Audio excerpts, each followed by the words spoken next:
अचानक सारे बाराती के चेहरे बदलने लगे। सभी के चेहरे डरावने कंकाल के जैसे होने लगे। अचानक सबके रंग बिरंगे कपड़े काले हो गए, घोड़ी भी काली हो गई और दूल्हे के ऊपर धरी हुई छतरी भी काली हो गई थी। बच्चे भी भूत में बदल गए। दूल्हे का सेहरा भी मुरझा गया और दूल्हे ने अपना सेहरा उतारा। दूल्हे के सेहरे को देखकर गौरी और मोतीबाई दोनों हैरान रह गए।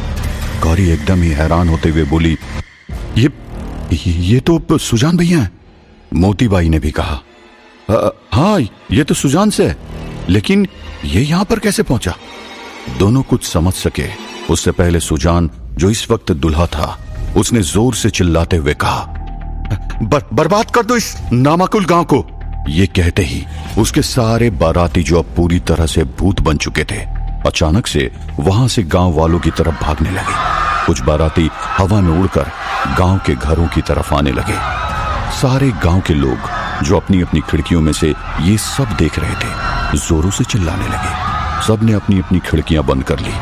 गौरी ने तुरंत ही मोतीबाई से कहा, हमें कुछ करना चाहिए, अब हम हाथ पर हाथ धरकर नहीं बैठ सकते हैं। मोतीबाई ने तुरंत ही अपनी खिड़की खोली और सभी भूतिया बारातियों पर अपनी मायावी शक्ति का प्रयोग किया। लेकिन उन भूतों पर मोतीबाई की कोई भी मायावी शक्ति काम नहीं आई। सारे भूतिया बाराती लोगों के घरों पर टूट पड़े। कोई भी खिड़की, दरवाजा या दीवार उन्हें रोक नहीं पाई। लोगों के घरों के अंदर घुसकर वो लोगों पर हमला करने लगे। पूरे वीरानगढ़ में हाहाकार मच गया। लोग अपने घरों के दरवाजे खोलकर बाहर भागने लगे, लेकिन बाहर भी उनके ऊपर हमला होने लगा। ये भूत जिस किसी को भी चिमट जाता, वो व्यक्ति गायब हो जाता। एक एक करके गांव के कई लोग गायब होने लगे। गौरी से ये देखा नहीं गया और गौरी तुरंत ही दरवाजा खोलकर बाहर निकली और तुरंत ही सुजान के सामने आ गई। सुजान के सामने जाकर उसने कहा, रुक जाइए सुजान भैया, ये आप क्या कर रहे हैं? गौरी को देखकर दूल्हा बना सुजान अपनी घोड़ी पर से नीचे उतरा और उसने तुरंत ही सब भूतों को रुकने का इशारा कर दिया। सारे भूतिया बाराती वहीं पर रुक गए। सुजान ने गौरी को देखकर कहा, भागमती, यहां पर आने को इतनी देर क्यों लगा दी? गौरी ने आश्चर्यचकित होते हुए कहा, भागमती? सुजान ने कहा, अपने भारमल से रूठ गई हो क्या? चलो अपने घर चलते हैं। गौरी ने हैरान होते हुए कहा, भारमल? भागमती? ये क्या कह रहे हो सुजान भैया? मैं गौरी हूं, आप मुझे अपनी छोटी बहन मानते हो? सुजान ने कहा, हाँ प्रिय, अपने घर जाने का समय आ गया है, चलो तुम्हें अपने ससुराल ले जाऊं। गौरी ने फिर कहा, सुजान भैया ये क्या बोल रहे हो आप? सुजान गौरी की तरफ अपना हाथ फैलाकर चलने लगा। अचानक से उसके सारे बाराती, जो भूत बन चुके थे, वो फिर से अपने बाराती के वेश में आ गए और सारी स्त्रियां गाना गाने लगी। काले रंग के कपड़ों में बदल चुके सभी के कपड़े अब रंग बिरंगे कपड़ों में बदल गई। सारी मशाल और झूमर फिर से सुलगने लगी। गौरी ने डरते हुए कहा, आप क्या कर रहे हो सुजान भैया? पीछे से गांव के एक बुजुर्ग आदमी आए और उन्होंने कहा, यह तुम्हारी बात नहीं सुन सकता बेटा, इसे तुम में अपनी पत्नी दिखाई दे रही है, तुम नहीं। यह ना ही तुम्हारी बात सुन सकता है और ना ही तुम्हें गौरी की तरह देख सकता है। वो तुम में भागमती को ही देख रहा है और मोतीबाई चाहे लाख कोशिश कर ले, लेकिन उनकी मायावी शक्तियां भी इन पर काम नहीं करेगी, क्योंकि ये लोग वर्तमान में नहीं बल्कि भूतकाल में जी रहे हैं। इतनी देर में सुजान गौरी के एकदम करीब आ गया और गौरी के सामने आकर खड़ा हो गया। उसने गौरी से कहा, मेरे भागमती, अपने होने वाले पति को इतनी देर इंतजार करवाना ठीक बात नहीं। गौरी कुछ समझ पाती उससे पहले सुजान गौरी का हाथ पकड़ने गया और तब तक उस बुजुर्ग ने उस दूल्हा बने हुए सुजान के सामने देखते हुए कहा, ना जासे बारात रणथंबोर रे आस्ते, मार्ग में बंदोलिया खंडों से मारण के वास्ते।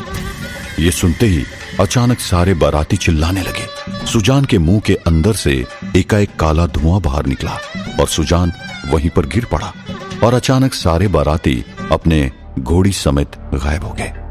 अचानक सब कुछ शांत हो गया। गांव के बहुत सारे लोग उठकर वहां पर आ गए। सब रो रहे थे, चिल्ला रहे थे। किसी ने कहा, मेरी मां को उठाकर लेकर गए, तो किसी ने कहा, मेरे बच्चे को न जाने कहां पर लेकर चले गए। किसी ने कहा कि उसकी पत्नी को लेकर गया, तो किसी ने कहा उसके पति को लेकर गए। सभी रोए जा रहे थे। उस बुजुर्ग ने सबको ये कहकर शांत किया कि जो लोग गायब हो गए हैं उनके आने की पूरी संभावना रखिए, आप लोग यूं ही हिम्मत ना हारें। मोतीबाई ने उस बुजुर्ग से कहा, हरिकिशन भाई, आपने ये क्या किया, कैसे किया? गौरी सुजान को उठाने की कोशिश करने लगी। तब तक उस बुजुर्ग हरिकिशन भाई ने कहा, वीरानगढ़ के लोगों ने तो सिर्फ उड़ती हुई किवंदती सुनी होगी। मेरा जन्म सवाई माधोपुर में हुआ था।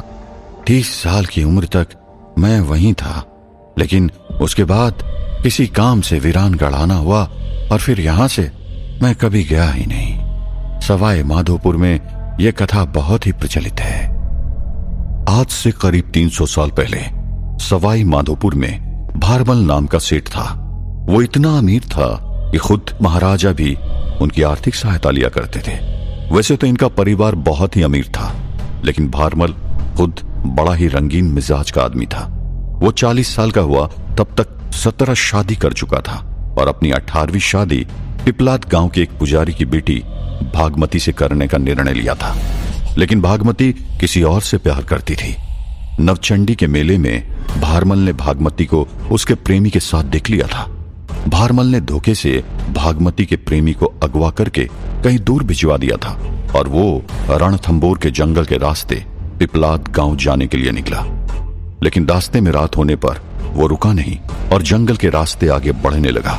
लेकिन वहां पर उनके साथ ऐसा कुछ हुआ कि उसी रात में सारी की सारी बारात गायब हो गई और किसी को भी नहीं पता कि वो बारात कैसे गायब हुई। लेकिन कहते हैं कि उस बारात में से एक व्यक्ति जो शौच करने के लिए बारात से अलग होकर कहीं दूर गया था, वो बच निकला और उसने ये सारा वाकया अपनी नजरों से देखा। वो इतना घबरा गया कि वो दौड़ते हुए फिर से सवाई माधोपुर लौट आया। उसने वहां के लोगों से हांफते हुए ये बताने की कोशिश की कि सारी बारात नष्ट हो चुकी थी, कोई नहीं बचा था। जब लोगों ने उससे पूछा कि ये किसने किया और कैसे किया, तब उसके मुंह से सिर्फ बंदोलिया ये शब्द निकला।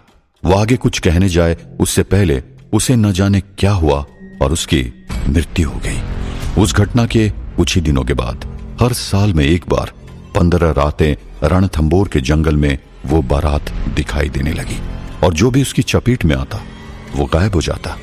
अब वो गायब होकर कहां जाते हैं किसी को नहीं पता, लेकिन अक्सर लोगों ने गायब हो जाने वाले लोगों की आवाज रणथंबोर के जंगल में सुनने का दावा किया था। और तब से लेकर आज तक लोगों ने उस भूतिया बारात से बचने के लिए ये दोहा बनाया कि न जासो बारात रणथंबोर रे रास्ते, मार्ग में बंदोलिया खड़ो से मारण के वास्ते। और ये दुआ सुनते ही बारात गायब हो जाती है। लेकिन उस बारात से बचने का ये कोई स्थायी उपाय नहीं है, क्योंकि 15 दिन में सिर्फ एक ही बार इसका उपयोग किया जा सकता है। और आज उसका प्रयोग मैंने कर दिया। उसका स्थायी उपाय क्या है ये मुझे भी नहीं पता। आज गायब हुई है, कल फिर से आएगी, लेकिन उसे रोकने के लिए कोई भी उपाय मेरे पास नहीं। ये सुनकर गांव के सभी लोग हैरान रह गए। उस तरफ जंगल में सिद्धार्थ और बूढ़े बाबा मंदिर के अंदर गए। तब उन्हें वहां पर एक बहुत ही विचित्र वस्तु दिखी। वहां पर एक यज्ञ की वेदी थी और उसके अंदर धूल में लिपटी हुई चूड़ियां पड़ी थी। सिद्धार्थ और बूढ़े बाबा ने बहुत चूड़ियां उठाई और उस पर से धूल झटक कर उसे ध्यान से देखा। बूढ़े बाबा ने कहा, ये तो लाख से बनी हुई चूड़ियां हैं और जो तुम्हारे हाथ में है वो हाथी दांत से बनी हुई है, लेकिन ये चूड़ियां यहां पर क्या कर रही है? सिद्धार्थ ने कहा, ये तो मेरी भी कुछ समझ में नहीं आ रहा कि यज्ञ की इस वेदी के अंदर ये चूड़ियां क्या कर रही है। तब बूढ़े बाबा की नजर मंदिर के गर्भगृह के अंदर पड़ी। उन्हें वहां पर कुछ अजीब सा दिखाई दिया। बूढ़े बाबा ने सिद्धार्थ से कहा, यहां पर हमारे अलावा और भी कोई है। सिद्धार्थ तुरंत ही सतर्क हो गया। उसने अपनी तलवार निकालकर हाथ में पकड़ ली।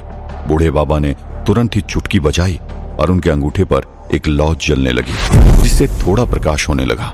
बूढ़े बाबा और सिद्धार्थ गर्भगृह की तरफ आगे बढ़ने लगे। जैसे जैसे वो गर्भगृह की तरफ आगे बढ़ने लगे, गर्भगृह के अंदर कुछ हिलते हुए दोनों को दिखाई देने लगा। सिद्धार्थ पूछने गया कि वहां पर कौन था, लेकिन तब तक बूढ़े बाबा ने उसे इशारा करके बोलने से रोक दिया। जैसे ही वो दोनों गर्भगृह के पास पहुंचे, बूढ़े बाबा ने अपना अंगूठा आगे किया ताकि वहां पर प्रकाश में कुछ दिख सके। तभी वे दोनों हैरान रह गए कि वहां पर गर्भगृह के अंदर एक दुबला पतला और आधा नग्न साधु जैसा कोई आदमी बैठा हुआ था, जिसके सर पर जटाएं थी और मुंह पर दाढ़ी बढ़ी हुई थी। बूढ़े बाबा ने उससे पूछा, आप कौन हो बाबा? उस साधु बाबा ने कहा, मेरे घर में आकर मुझसे पूछते हो कि मैं कौन हूं? बूढ़े बाबा ने उससे पूछा, आपका घर? आप यहीं पे रहते हैं क्या? उस साधु बाबा ने कहा, नहीं तो इतनी रात गई इस जंगल के बीचों बीच खंडर हो चुके मंदिर में मैं क्या कर रहा हूं? बूढ़े बाबा ने सिद्धार्थ को अपनी तलवार नीचे करने का इशारा किया और बाबा से कहा, बाबा आप यहां पर कितने समय से रह रहे हो? साधु बाबा ने कहा, मुझे समय नहीं पता, कई साल बीत चुके हैं। सिद्धार्थ ने पूछा, आप कौन है बाबा? आपका नाम क्या है? उस बाबा ने सिद्धार्थ और बूढ़े बाबा के सामने देखा और उन्होंने कहा, मेरा नाम बंदोलिया। बूढ़े बाबा ने उससे पूछा, क्या आप भी यहां पर हम दोनों की तरह कैद हो चुके हैं? बंदोलिया ने कहा, मैं कैद नहीं हुआ, मैं कैद करता हूं। यह सुनकर सिद्धार्थ और बूढ़े बाबा हैरान रह गए। बंदोलिया उन दोनों की तरफ देखकर हंसने लगा। उस तरफ जर्मनी में छाया सुबह के 3:30 बजे ही नहा धोकर जेम्स द्वारा दी गई साड़ी पहनकर मंदिर जाने के लिए तैयार हो गई। उसने अपने साथ सब सामान रख लिया और पूजा की थाली लेकर बाहर चली गई। नीचे वही हिंदुस्तानी ड्राइवर टैक्सी लेकर उसका इंतजार कर रहा था। छाया टैक्सी में बैठ गई और ड्राइवर जर्मनी के सबसे बड़े मंदिर की तरफ टैक्सी लेकर रवाना हुआ। रास्ते में ड्राइवर ने छाया से पूछा, वैसे कल आप नन के भेष में थी और आज आप पूजा करने के लिए साड़ी में? वैसे ये लोग आपसे करवा क्या रहे हैं? छाया ने कोई उत्तर नहीं दिया। ड्राइवर ने उसे फिर से पूछा, वैसे ये लोग खून खराबे के साथ और भी कुछ कर रहे हैं? किसी शहर पर बम वगैरह फोड़ने की साजिश तो नहीं कर रहे ना? छाया ने चिढ़ते हुए कहा, अरे तुम अपने काम से मतलब रखो, ड्राइवर हो तो ड्राइवर हो, बाकी सबके मामले में टांग अड़ाने की कोशिश मत करो। उस ड्राइवर ने कहा, अब मैं तो आपकी मदद करने की कोशिश कर रहा था, क्योंकि मैं ड्राइवर तो हूं लेकिन पेशेवर हत्यारा भी हूं। पैसे के लिए अब तक 12 खून कर चुका हूं। आपके नाम की भी सुपारी मुझे दी गई, सिर्फ उनके इशारे का इंतजार कर रहा हूं। लेकिन मैंने सोचा कि आप एक हिंदुस्तानी हो, इसलिए हिंदुस्तानी होने के नाते आपकी मदद कर दूं, लेकिन आप मेरी मदद के लायक ही नहीं। छाया ने उससे कहा, अरे नहीं, वो मैं कुछ परेशान सी हूं, इसलिए बस गुस्से में कुछ बोल दिया, माफ करना भाई। सुनो, मेरे लिए काम करोगे? इन लोगों ने तुम्हें जितना पैसा दिया उससे ज्यादा पैसा मैं तुम्हें दूंगी। ड्राइवर मौन हो गया। छाया ने उससे पूछा, तुम काम तो पैसों के लिए करते हो ना, फिर पैसों के लिए इन गोरों के लिए काम क्यों करना? अपने लोगों के साथ अपनों के लिए काम नहीं करोगे? ड्राइवर के मन में दुविधा उत्पन्न हो गई।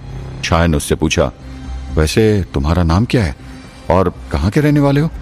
ड्राइवर ने कहा, हरप्रीत नाम है मेरा और मैं हरियाणा का रहने वाला हूं। छाया ने तुरंत ही अपना पासा फेंकना शुरू किया।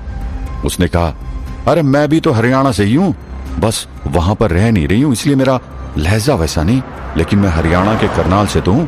यह सुनकर हरप्रीत खुश हो गया और उसने कहा, अरे मैं भी तो करनाल से हूं। छाया ने कहा, तो फिर सोच किस बात की है? अब तुम मेरे भाई हुए, अभी भी मेरा साथ नहीं दोगे क्या? ड्राइवर हरप्रीत गहरी सोच में पड़ गया और उसने थोड़ी देर सोचकर कहा, मैं बिल्कुल आपके साथ हूं। हम सिर्फ हमवतनी ही नहीं, हम तो एक ही गांव के हुए। बोलिए मुझे क्या करना होगा? छाया अपने मन ही मन मुस्कुराई। ड्राइवर हरप्रीत की मदद लेकर छाया आखिर क्या करने वाली थी? सिद्धार्थ और बूढ़े बाबा को मिलने वाला साधु बाबा, जिसने अपने आप को बंदोलिया कहा था, क्या वही था जिसने बारात को गायब किया था? क्या होगा जब बारात दूसरे दिन भी वापस आएगी? जानने के लिए सुनते रहिए वीरानगढ़।